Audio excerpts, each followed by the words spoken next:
Hola, ¿qué tal? Bienvenidos a Club de Prensa. Soy María Luisa Rosell, hoy por Juan Carlos Iragorri, conductor y director de este programa, quien se encuentra fuera de la ciudad de Washington. Es un gusto darle la bienvenida a los invitados al programa del día de hoy, que ya están en Club de Prensa: Pedro Burelli, analista venezolano, Cristina García Casado, de la agencia de noticias EFE, y José López Zamorano, de la agencia de noticias Notimex. Muchas gracias a los tres. Vamos a comenzar con el tema que ya se había planteado en los titulares, que era la reacción del presidente Trump de solicitar que se elimine, que se cancele este programa de loterías por visa para inmigrantes, aduciendo que este ha sido el programa que ha sido utilizado por el terrorista o acusado de terrorismo, Sailuf Saipov, un hombre de Uzbekistán de 29 años, que es el que está implicado en este ataque terrorista que ocurrió el día martes en Nueva York, cuando embistió a una serie de ciclistas en una vía para bicicletas en Manhattan, dejando a 8 personas muertas, 11 en total fueron atacadas, 3 están recuperándose por las heridas que sufrieron por este ataque terrorista. ¿Es esta la mejor manera de luchar contra el terrorismo, cancelando un sistema o un programa de visas que fue instaurado en 1990, que ha permitido que se entreguen 50.000 visas a diferentes personas de una docena de países, que se supone que tiene como objetivo ampliar el crisol de representación de inmigrantes en Estados Unidos y que le permite a las personas que ganan esa lotería de visas tener la posibilidad de acceder a una tarjeta verde, con lo cual tienen camino a la ciudadanía? Se supone que más o menos un promedio de 50.000 visas por año son concedidas a personas a través de este programa de visas. ¿Esta sería la mejor manera para reaccionar frente al terrorismo, Pedro? Es más, diría que ni siquiera tiene que ver con el terrorismo. No veo ni siquiera la asociación. El hecho de que esta persona entró con esto no está asociado con que haya habido un acto de terrorismo. Por lo tanto, no es la solución. Es como... Yo creo que es como amputarte la pierna porque te duele la cabeza, ¿no? El programa no tiene sentido, ¿okay? El programa en sí no tiene sentido. La discusión de eliminar este programa no es ni siquiera, yo creo que bipartisanamente. Este es un programa que se ha querido eliminar, se montó en un momento, hoy en día no se necesita. De hecho, hay una demanda muy variada de gente queriendo entrar por los sistemas normales. No hay que crear más diversidad, ya que yo creo que la diversidad existe. Los mismos que ya han entrado pueden traer a sus familias. Es decir, hay muchas cosas por las cuales no hubo discusión cuando se discutió el tema de eliminarla en ninguna parte sobre este programa en específico. Sacarlo en este momento como causa del atentado o como solución para otros futuros es lo que es totalmente absurdo.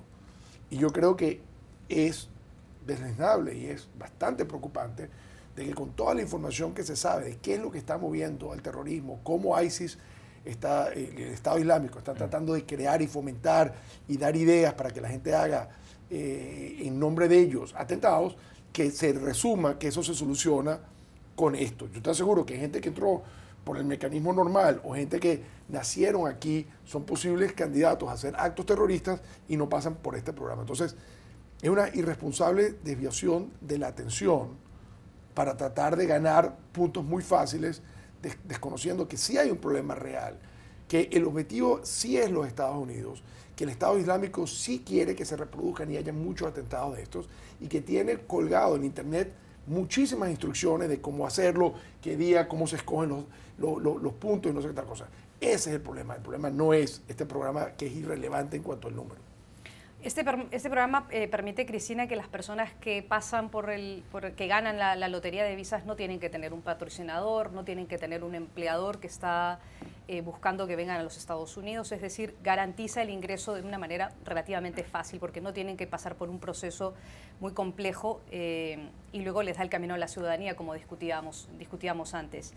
¿Es para usted el camino correcto para luchar contra el terrorismo, cancelar este sistema de visas? No, desde luego que no. Coincido con mi compañero, creo que las afirmaciones de Trump no tienen ningún fundamento, tampoco entraría como a valorarlas desde el momento, es que no tienen fundamento porque así lo demuestran los hechos. Hemos visto en toda esta serie de dramáticos atentados terroristas que hemos vivido en los últimos años, hemos visto que los autores de estos atentados han sido personas ciudadanas del país, como ha ocurrido en muchos casos en Francia, por ejemplo, han sido personas que llegaron de muy pequeños, estaban aparentemente muy bien integradas en la sociedad, como el caso de los chicos que atentaron en Barcelona recientemente, y hemos visto también personas que han llegado más tarde en una etapa más avanzada de sus vidas. Pero el debate no tendría que ser ese, el debate tiene que ser cómo se evita la radicalización, porque además los investigadores han dado otro argumento que desmonta estas afirmaciones del presidente Trump, que es que el autor del atentado de Nueva York se habría radicalizado en Estados Unidos. Desde ese momento, el debate tiene que ser siempre, prioritariamente, cómo se evita la radicalización y no buscar un chivo expiatorio, que es lo que ha hecho en este caso el presidente Donald Trump, que está aprovechando para endurecer aún más el discurso antiinmigrante que tantos réditos le ha dado, y de nuevo le vemos que ante una crisis muy importante que tiene por supuesto visos de repetirse, porque este tipo de atentados son tan fáciles de cometer, hay instrucciones en internet para hacerlos simplemente, pues ya vemos, con un automóvil, con una camioneta, con un cuchillo en la calle. Está dando una idea de que hay una solución sencilla. Esto es algo que vemos mucho en Trump en diferentes crisis. Le dice a sus seguidores, Guantánamo, pena de muerte, acabar con esta lotería de visas, cuando esto es un problema muy complejo, que no se resuelve rápido, que requiere un trabajo social fundamental, de trabajo en las comunidades, por supuesto acompañado de un refuerzo de la seguridad y la vigilancia, pero no es suficiente el tema de seguridad. Y Donald Trump, de nuevo, vende una idea que no es posible. Otro de los aspectos que ha llamado la atención, José, es que el presidente salga a decir que le corresponde la pena de muerte a Sayfullo Saipov, cuando es prácticamente una decisión del Poder Judicial, del sistema judicial y no del Ejecutivo. ¿Qué opina usted? Bueno, lo hizo después de haber declarado que lo iba a mandar a Guantánamo. Entonces, por la mañana emite este Twitter. No sabemos si en los últimos minutos ha cambiado la posición, así que lo que diga va a ser condicional a que haya un posicionamiento nuevo. Es verdaderamente ilógico que un presidente que un día dice que el sistema judicial de Estados Unidos es el hazmerreír del mundo, ahora diga que un tribunal federal es la mejor vía o vehículo legislativo para tratar a este sospechoso de terrorismo, ¿no? No hay una consistencia en el posicionamiento del presidente y, peor aún, puede ser utilizado ahora por el acusado para decir que desde el poder hay un acto malicioso en contra de él que no le permite tener un juicio justo en Estados Unidos y por lo tanto dar una ventaja innecesaria a un sospechoso. Yo no sé dónde están los abogados que están asesorando al presidente Trump o si lo están asesorando realmente de la manera apropiada o si él está escuchando, pero evidentemente esto es contraproducente. Y el hecho justamente de que vincule él al señor que procede de Uzbekistán con la lotería de visas, no solamente se me hace político, se me hace malicioso, porque como dijeron mis compañeros, yo coincido, lo que va a hacer la eliminación del programa de lotería de visas a la seguridad nacional es lo mismo que va a hacer el muro a la seguridad nacional. Es decir, no es nada, pero peor aún es contraproducente porque desvía recursos que sí se podrían estar utilizando para cómo atacar a estos grupos terroristas que se están desviando a proyectos totalmente innecesarios y dispendiosos. Entonces, eso es sumamente preocupante porque me parece que está abonando a esta falsa narrativa de Trump desde la campaña, donde los inmigrantes somos los chivos expiatorios de los problemas de Estados Unidos y se esconde con una cortina de humo lo que verdaderamente se tiene que hacer. Pero digo malicioso, y con eso termino mi comentario, María Luisa, por el hecho de que la lotería de visas fue impulsada por los demócratas. Entonces no hay un comentario ingenuo del presidente al hablar de la lotería de visas y ponerlo en la plataforma de pública, porque lo hizo Charles Schumer, lo hicieron los demócratas, lo eliminaron ya en 2013 en el Senado, sin embargo no pasó en la Cámara de Representantes y es parte de todo este nuevo esquema holístico de la reforma migratoria que se han opuesto los republicanos. Entonces, es muy triste ver que en ese debate, ¿no?, simplemente se habla de verdades a medias, falsedades, inconsistencias, cuando en realidad deberíamos estar hablando de un debate serio nacional sobre lo que se requiere de la reforma migratoria. ¿Y por qué este sujeto es tratado como terrorista, es acusado de terrorismo? ¿Y por qué en el caso, por ejemplo, de la matanza en Las Vegas no hablamos de terrorismo? ¿Por qué hay una definición de terrorismo para algunos casos y cuando se trata de un ciudadano estadounidense blanco no hablamos de terrorismo? Mira, yo creo que el caso típico de eso fue en Oklahoma, cuando volaron un edificio federal en Oklahoma City. Inmediatamente esto fue terrorismo. Y de repente se dieron cuenta que eran americanos que lo habían hecho. Y ahí se ha enredado, desde ahí ha quedado totalmente enredado el concepto. Al final sí aceptaron que este era terrorismo doméstico y que el terrorismo doméstico no es distinto al terrorismo externo. Pero yo creo que vuelven a esto. Yo me preguntaba exactamente si el que atropelló a estos ciclistas en Nueva York hubiera sido el que disparó desde Las Vegas, con todo el armamento que tenía, y con todo el daño, la mortandad, los heridos, ¿qué hubiese pasado? Es decir, todavía estaríamos hablando de eso. Todavía estaría en la televisión 24 horas al día de esto.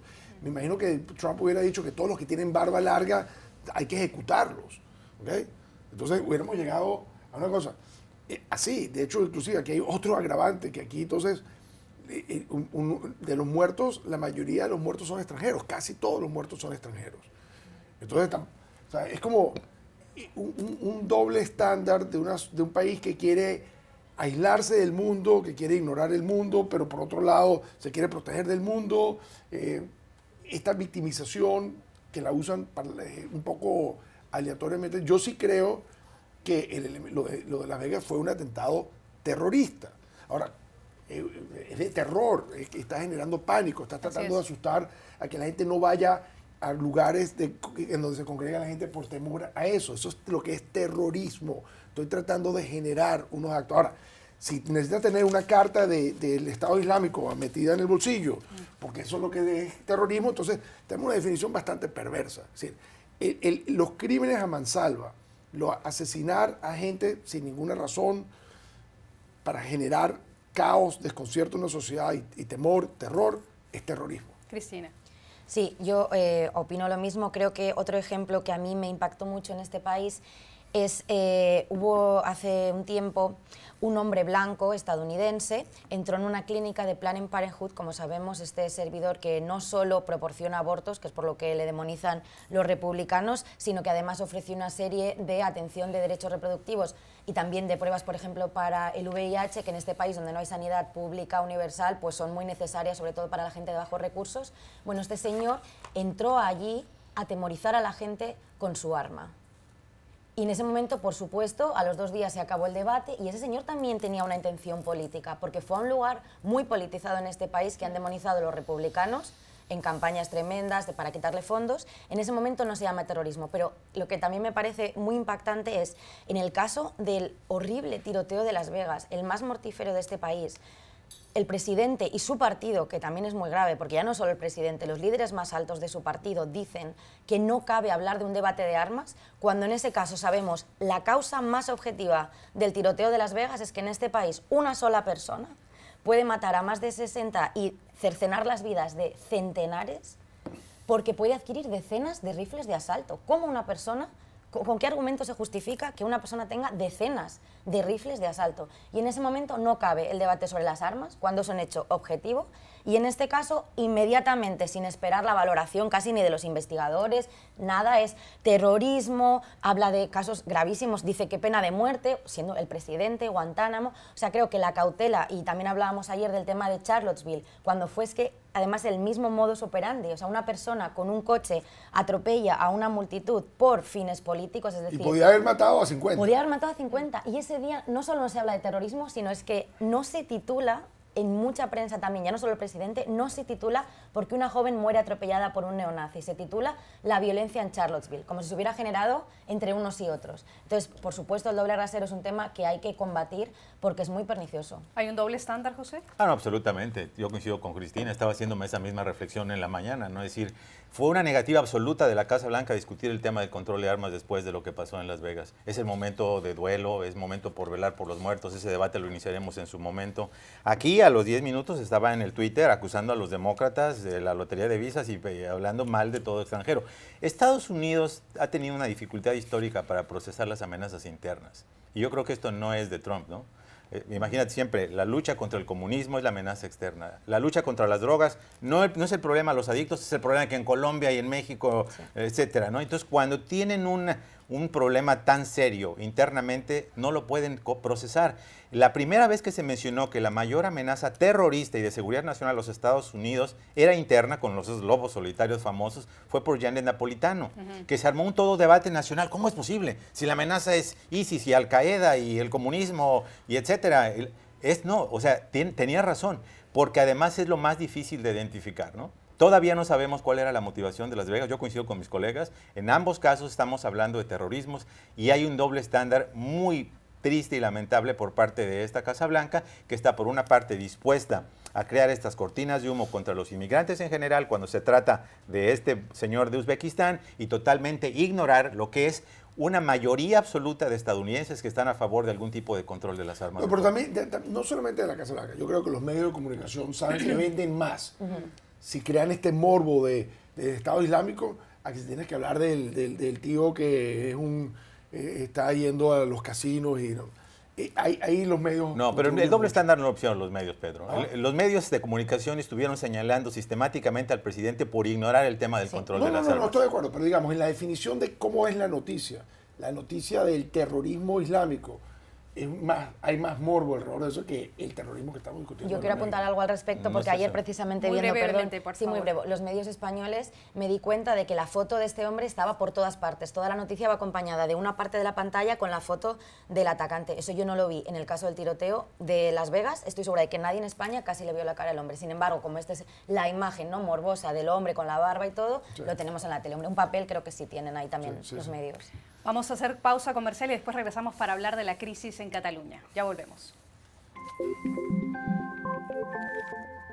¿Qué tal? Regresamos a Club de Prensa. Vamos a hablar ahora de su país, Cristina, de España, y de la crisis que se está agudizando a raíz de lo ocurrido en Cataluña. 20 miembros del gobierno catalán y además diputados catalanes están siendo acusados y enfrentan cargos de insurrección, entre otros cargos. El presidente destituido del gobierno catalán, Carles Puigdemont, está en Bélgica, no ha comparecido ante la audiencia, parece que a una juez y un fiscal habían presentado los cargos, la jueza había acogido la causa y tenía que presentarse hoy, pero está en Bélgica junto a otros 4 miembros del gobierno que no han participado de esta audiencia. La jueza puede, según leo en las últimas informaciones, puede ordenar su búsqueda y su captura y puede emitir una orden europea de detención solicitando a las autoridades de la Unión Europea que colaboren con la captura de Puigdemont. ¿Qué es lo que va a hacer la jueza, y qué podría hacer el gobierno belga frente a Puigdemont y las otras 4 personas que no han acudido a la audiencia? Sí, es importante explicar que en el proceso de hoy de declaraciones tenemos 2 paralelos, que uno es en el Supremo, donde está la mesa del Parlamento, la presidenta del Parlamento, que recordemos fue la que leyó la declaración de independencia, que se votó en el Parlamento, no fue una proclamación del presidente, se votó en el Parlamento. Ellos ya han ido al Supremo esta mañana, van al Supremo porque son aforados, y en el Supremo se ha decidido hacer caso a la defensa, que ha pedido una semana más, pidió un tiempo más para preparar la defensa. Entonces estas personas vuelven a Barcelona, van a tener una vigilancia policial simplemente para certificar que no salen del país, pero vuelven, esa es la única medida cautelar. Y la semana que viene acudirán a declarar para que tengan tiempo de preparar su defensa. Por otra parte, en la Audiencia Nacional a esta hora sigue el proceso de los miembros del gobierno catalán, que recordemos fue cesado por el gobierno español por el artículo 155 de la Constitución, que permite al gobierno tomar el control de la autonomía para recuperar el autogobierno, no para quitárselo, sino para que vuelva a la legalidad después de esa declaración de independencia. En ese proceso hay el vicepresidente, que fue una cara muy visible de este proceso, que es Oriol Junqueras. Él sí ha acudido, y también ha acudido... solo no han acudido 5, que están en Bruselas, como bien señalabas, uno de ellos Puigdemont. Las fuentes decían, antes de entrar aquí, la última información que consulté, es que la estrategia de Puigdemont, no se sabe cuál es la de los otros 4 que están con él, porque por lo que se ve, Puigdemont ha entrado en una dinámica de defenderse él por su cuenta, todo se ve una gran improvisación en este momento. Dicho también, o sea, por ejemplo, los abogados de las personas, de los diputados, han dicho hoy, el abogado ha dicho hoy en televisión, que le parece que Puigdemont está perjudicando a todos y que cree que debería estar compareciendo. Entonces, parece que la estrategia de Puigdemont pasa por decir que quiere declarar ante un juez belga. Es decir, que cuando pidan esa orden, que es esperable, porque eso es algo que he leído también de juristas, que es automático, es decir, si no se presenta él o cualquier ciudadano español que tenga que prestar declaración, hay una orden automática de detención, en este caso una orden de detención europea, y él lo que parece que quiere hacer es entregarse a un juez belga para que empiece ese proceso que complica el asunto. En ese caso tendrían que decidirlo la justicia belga, y ahí hay que señalar que no entraría la opinión del gobierno belga porque sería un tema judicial. Y los juristas apuntaban esta mañana que bueno, eso puede conseguirle unos meses, sobre todo pues de dilatar el proceso, pero decían que también al final, por las últimas decisiones que se han tomado en la justicia belga en casos de personas de otros países, parece que al final tendrá que rendir cuentas, y todo el mundo en general le está aconsejando que por favor que aproveche, porque mañana todavía podría ir. Recordemos que le pidieron comparecer hoy o mañana, entonces hay una presión para que acabe yendo porque puede perjudicar no solo a él, como decíamos ayer, sino también a los otros encausados. ¿Y cuál es la situación de los otros que están en España y que sí han acudido a la Audiencia Nacional? ¿Cómo les perjudica a ellos el hecho de que esté el señor Puigdemont en Bélgica esperando que sea un juez allá quien determine si lo entrega o no a la justicia española? La primera consecuencia es que hoy el fiscal ya ha pedido a la juez, todavía no lo ha decidido la juez, no ha tomado la decisión, pero el fiscal ya ha pedido prisión preventiva argumentando que el riesgo de fuga se ha probado en el caso, viendo que Puigdemont se ha ido antes de que le citaran, recordemos, ¿no?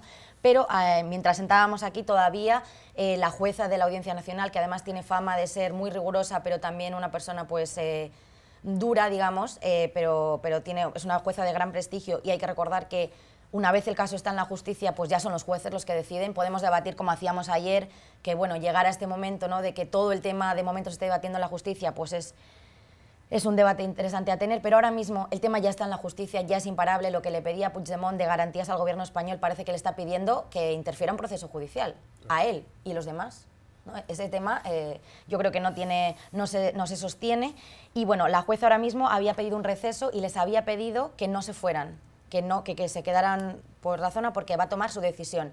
Podría decidir o bien prisión preventiva o también alguna medida cautelar de tipo menos potente, digamos, como por ejemplo la retirada del pasaporte, que tengan que presentarse cada cierto tiempo mientras sigue la causa. Eso está por decidir ahora mismo, pero lo que está claro es que hoy la imagen que ha tenido, con la que se ha despertado España, es con el vicepresidente catalán cesado y los miembros del gobierno compareciendo en Madrid, como haría cualquier otro ciudadano que es llamado a declarar, y Puigdemont tomando un café en Bruselas, que es una imagen que ha captado un corresponsal de la Radio Nacional de España. Entonces esa imagen ha sido criticada incluso también por los propios excompañeros de Puigdemont. José, ¿cómo afecta esa imagen a la causa independentista? Ver a dos líderes que se supone que estaban en favor de un mismo objetivo, como era la independencia de Cataluña, divididos, y de hecho seguramente va a continuar esa división a medida que se acercan las elecciones para el 21 de diciembre. ¿Cómo ve usted eso? Bueno, definitivamente el hecho de que haya una parte que ha decidido comparecer y enfrentar a la justicia, a pesar de que consideren que el proceso no necesariamente ha sido totalmente imparcial para ellos, le hace una forma de piso, ¿no?, al problema que tiene Puigdemont, ¿no? Ahora, no siento de alguna manera que afecte mucho su narrativa general, que es en el sentido de que no existen las condiciones para que pueda obtener un juicio justo en España, especialmente por la naturaleza y la profundidad de las acusaciones en su contra, particularmente un tema que ya hemos hablado, el tema del caso de rebelión, ¿no? Entonces, sí, efectivamente puede haber algún tipo de intersección, ¿no?, entre ambos procesos, pero no creo que sea definitorio. No creo que Puigdemont regrese en este momento. Creo que su expectativa es, ¿no?, generar suficiente masa crítica para presentarse como una alternativa que fue incapaz de procesar en España la posibilidad de una vía para la independencia a través de medios constitucionales. Podemos o no estar de acuerdo con su punto de vista. Yo insisto, creo que no ha demostrado de manera clara que hay una mayoría de catalanes que quieren la independencia y ese es un gran hueco en su plataforma, pero la noción quizá de que el Estado español está actuando de una manera excesiva en el caso de él sugiere también otro subtema de lo que está pasando. La percepción en muchos de que en realidad no se trata simplemente de encontrar una solución justa al problema, se trata de utilizar el error que pudo haber cometido Puigdemont para sofocar o tratar de descabezar el movimiento por la independencia, no solamente ahorita, sino en años por venir. Pedro, cuénteme, ¿cuál es su opinión? Bueno, mira, ahí yo creo que la gente tiene que pagar las consecuencias de sus actos. El grado de improvisación con el que todo este grupo independentista se arregló sin pensar las consecuencias, era obviamente un movimiento más que independentista, antisistémico, anti España, anti instituciones, anticonstitución. Había muchas cosas que estaban detrás del independentismo usando la bandera del independentismo. Cuando se dan cuenta de las consecuencias, obviamente se ha fragmentado todo este movimiento en sus componentes. Yo creo que había una unidad en que todos tomaron una bandera para propósitos muy distintos y ahora obviamente vas a ver reacciones, defensas, explicaciones, testimonios, acusaciones mutuas. Y yo creo que lo que va a triunfar en un proceso que para el mundo, Cristina lo está contando como española y corresponsal de la agencia fundamental de prensa de ese país, nosotros que estamos viendo esto con maravilla, hemos visto como si esto fuera una ópera, o sea, y vamos pasando de la etapa del descuido del gobierno central, de la locura de la calle, de la violencia, del exabrupto del llamado, a las instituciones funcionando. Y yo creo que hay una tranquilidad que uno siente, no solamente en España, sino en Europa, en el mundo. Es decir, qué maravilla es un país con instituciones. Entonces, el contraste entre la institucionalidad de España y el comportamiento de los independentistas simplemente es una brecha que se está abriendo por minutos. Cada día que pasa, la gente dice, esto es lo que yo quiero. Yo quiero vivir en un país de instituciones. Cristina dijo perfecto. Ver a la gente a tener que rendir cuentas. Todavía no sabemos cuáles van a ser las consecuencias, pero que hay consecuencias a los actos. Y la consecuencia no puede ser, no es que yo no tengo condiciones, que no me van a tratar mal. No, es que tú hiciste actos en que se sabía qué era lo que estaba haciendo. No era un niño de 5 años, Puigdemont. Él sabía exactamente lo que estaba haciendo. De hecho, lo estaba haciendo adrede. Entonces, ahora decir, no es que no quiero pagar los platos por lo que he hecho. Si él hubiera logrado sacar a 5 millones de catalanes en la calle el día siguiente, tendría un problema político. Lo que pasa es que Gabriel solamente tiene un problema jurídico y ahí encalló. Vamos a una pausa y regresamos después de esto.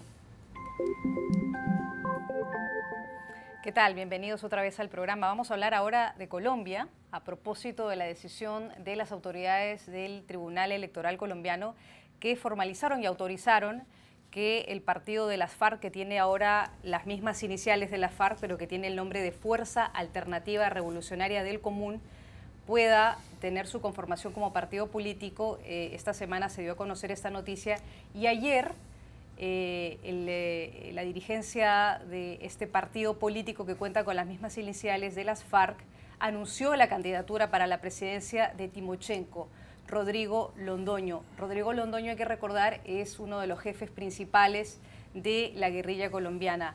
¿Cómo se puede interpretar, Cristina, esta decisión de las FARC de presentar la imagen, la cara de Timochenko como el jefe, no solamente del del partido político de las FARC, sino como candidato presidencial? ¿Cómo se interpreta esa decisión teniendo en cuenta que para los colombianos ha sido todo un proceso de reabrir heridas el llegar a un acuerdo de paz con Colombia después de 50 años y de unas cifras que son terribles, 220.000 muertos, 25.000 desaparecidos, 30.000 secuestrados? ¿Cómo se entiende esto? Bueno, creo que desde luego es un gesto de fuerza y en muchos sentidos es una opción arriesgada porque vas con todo, ¿no? O sea, hay que tener en cuenta lo que decías exactamente. La sensibilidad social es muy pronto y esto puede ser, ¿no?, un termómetro social para ver cómo presentándose tal cual, ¿no?, sin ningún tipo de, por decirlo de alguna manera, un branding, ¿no?, haber cambiado un poco al menos los nombres o las siglas, o sea, que bueno, no creo que eso hiciera olvidar a la sociedad colombiana, por supuesto, lo ocurrido, pero un intento, ¿no?, de hacerlo con más sensibilidad. Yo creo que en este tipo de procesos, y sin ánimo de hacer ninguna comparación, pero nosotros en España lo vivimos con el fin de ETA, todavía duele, ¿no?, a los que crecimos en España, por ejemplo, viendo en televisión cómo se asesinaba a concejales. Eso fue algo que nos marcó, ¿no?, a los que crecimos pues de mi generación, por ejemplo. Todavía duele ver líderes que fueron exterroristas, ¿no?, participando en debates políticos. Entonces, desde ese punto de vista de sensibilidad, yo creo que esto no ha sido muy cuidadoso con el impacto que puede tener en la sociedad. José. Sí, bueno, no es la primera vez que un grupo guerrillero colombiano sale de la clandestinidad para buscar una vía política, ¿no? Lo hizo el Movimiento 19 de Abril, tuvo su candidato presidencial, Carlos Pizarro León Gómez, que fue curiosamente asesinado por un sicario en 1990. Pues sí, porque justamente no es una paradoja, ¿no?, que una vez que deponen las armas muere víctima de la violencia. Entonces, en ese sentido, me parece que la selección de lo que todos coinciden es el núcleo duro de las FARC, ¿no?, de los colaboradores de Timochenko, pues por lo menos habla bien en el sentido de que no van a presentarse como lo que no son, ¿no? Es decir, no le están dando la espalda a su pasado revolucionario.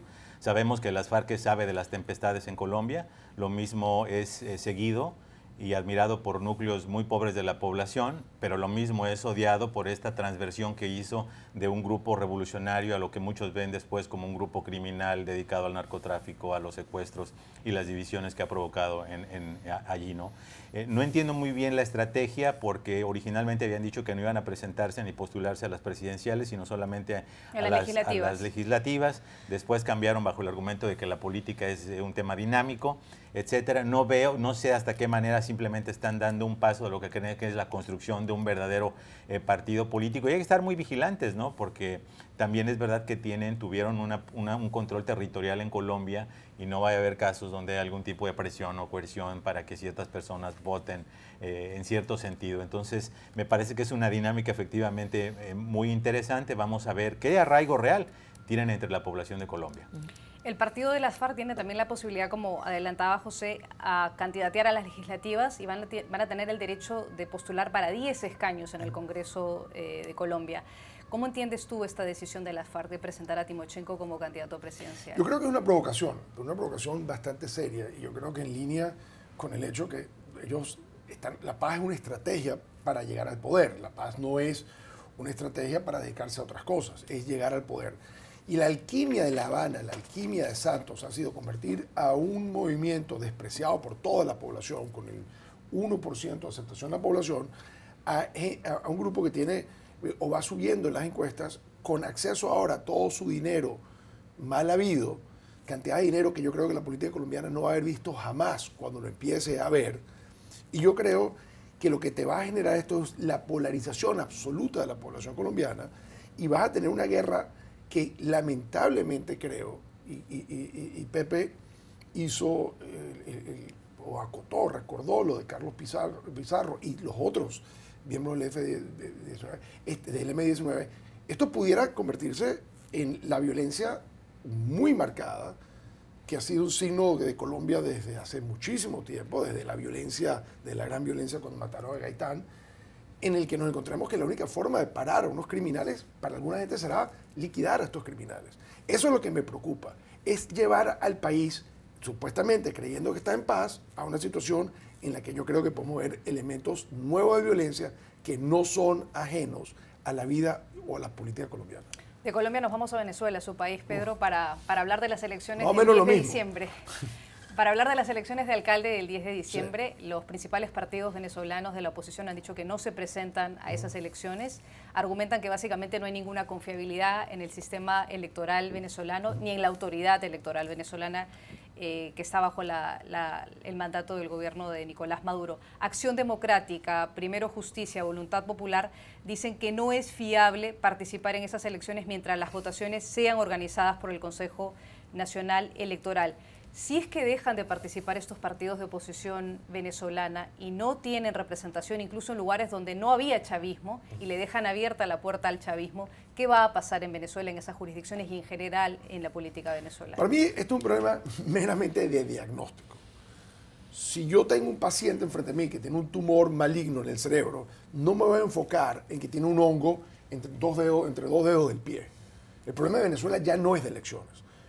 El problema de Venezuela, como lo venimos diciendo muchos, es un problema de que una banda criminal se hizo con el Estado y no lo va a soltar.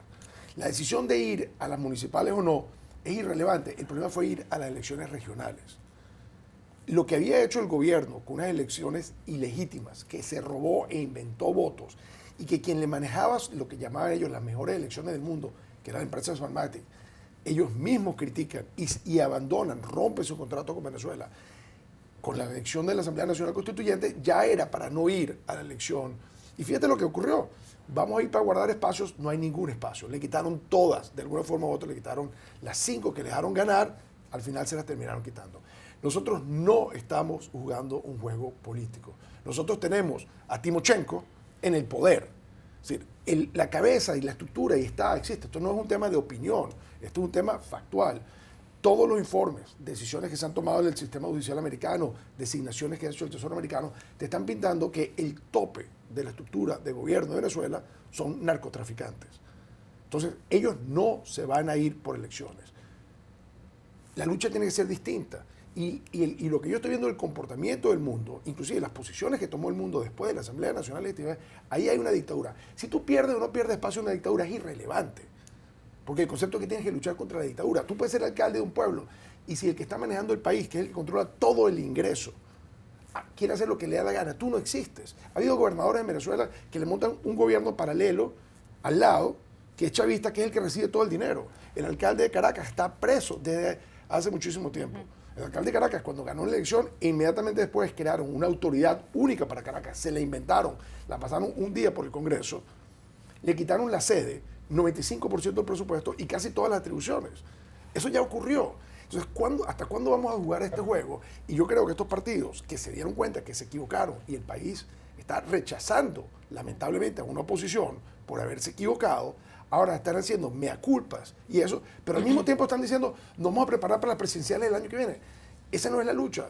Ellos le dijeron al país que Maduro era legítimo, lo destituyeron desde el punto de vista formal en la Asamblea, llamaron a un artículo de la Constitución, que es el 350, que llama a la rebelión, le pidieron al mundo que frenara a Maduro con el tema de la Asamblea Nacional Constituyente. El mundo dijo, esto es ilegítimo, ilegal, esto es una dictadura, y resulta que quiere seguir jugando elecciones. Ese es el problema de credibilidad que tiene la oposición.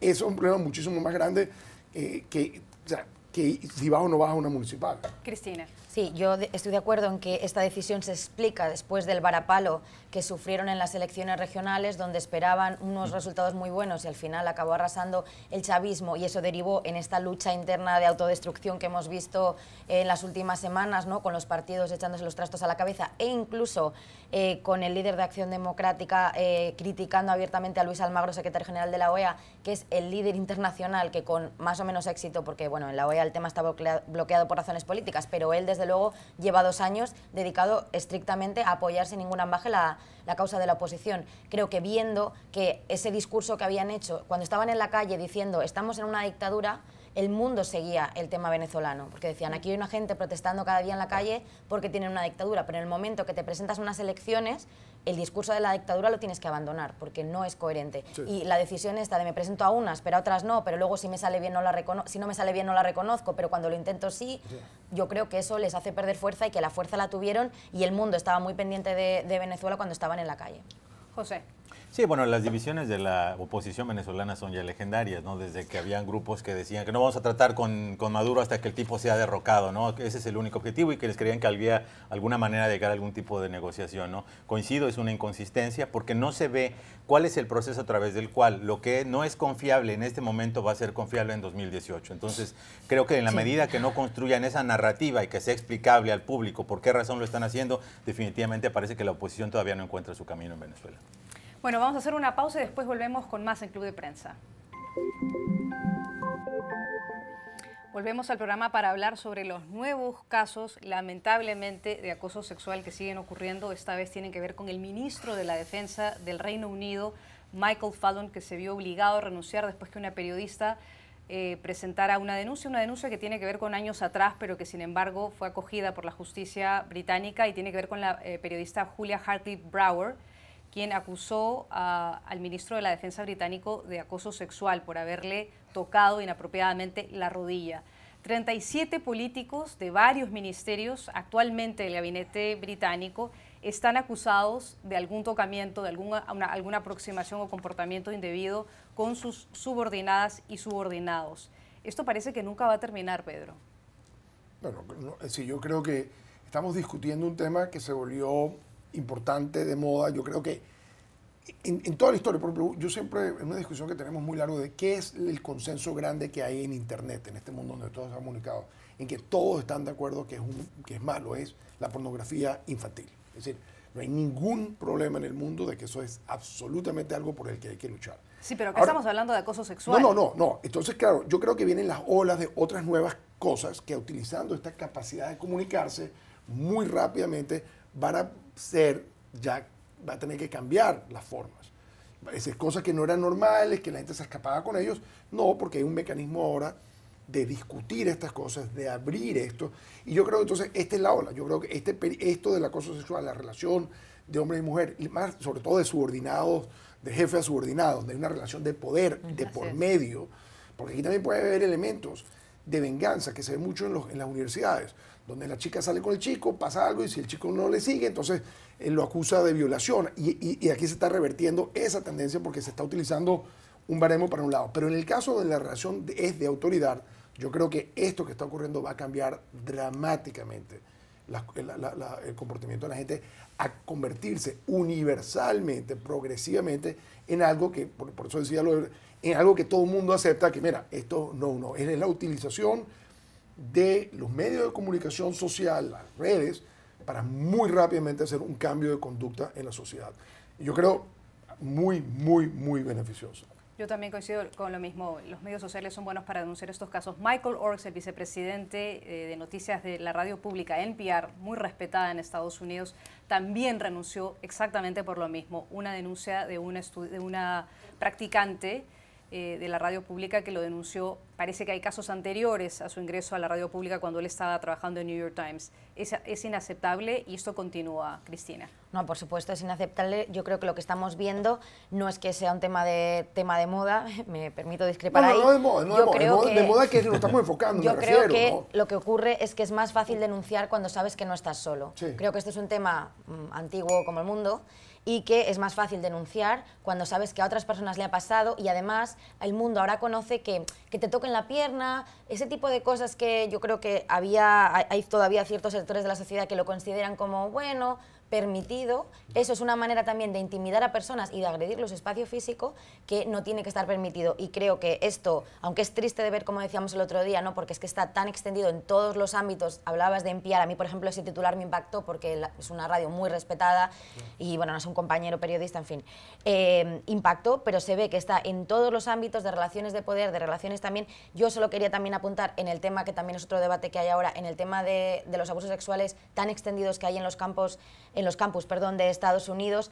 Yo creo que es un poco peligroso decir que a veces es porque la chica se quiere vengar, porque con ese argumento el gobierno de Trump, y que tiene una mujer al frente del Departamento de Educación, está intentando revertir una política de Obama que precisamente dio mayor apoyo a las mujeres, a las chicas jóvenes indefensas que querían denunciar, y que las universidades, muchas veces dirigidas por hombres que, o sea, no porque sean hombres o mujeres, sino a veces las mujeres, a veces las mujeres no encontraban ayuda en las universidades, o encontraban que no se les creía, porque es en este contexto muy universitario de aquí de Estados Unidos, que no beben y de repente llegan a la universidad y todo el mundo bebe y es un descontrol, sí, que claro. Eso yo creo que también es particular, claro, pero yo creo que siempre hay que escuchar a la víctima y que luego ya pues la justicia demostrará si hay razón o no, pero de entrada una persona que denuncia una cosa tiene que ser escuchada. Coincido 100% contigo, José. Sí, yo creo que cada sociedad y cada época define cuáles son aquellos crímenes o delitos que son absolutamente injustificables, ¿no? Decía Pedro, la pornografía infantil, pienso en la trata de personas, en la esclavitud laboral, ¿no? Sí.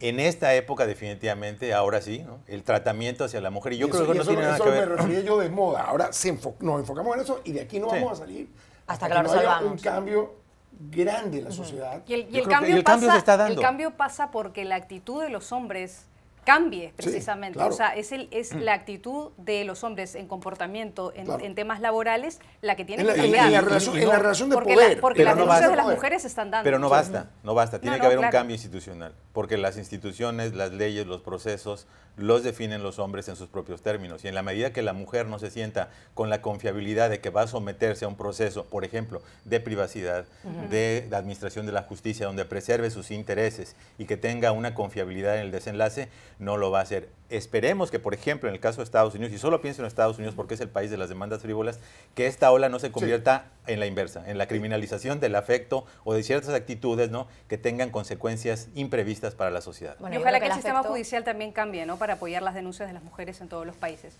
Tenemos mucho más que hablar sobre este tema y sobre otros en otro momento. Aquí despedimos Club de Prensa y les agradecemos a los invitados el día de hoy por estar con nosotros. Pedro Burelli, analista venezolano, Cristina García Casado, de la agencia de noticias EFE, y José López Zamorano, de la agencia de noticias Notimex. Gracias a ustedes por estar con nosotros. Hasta mañana.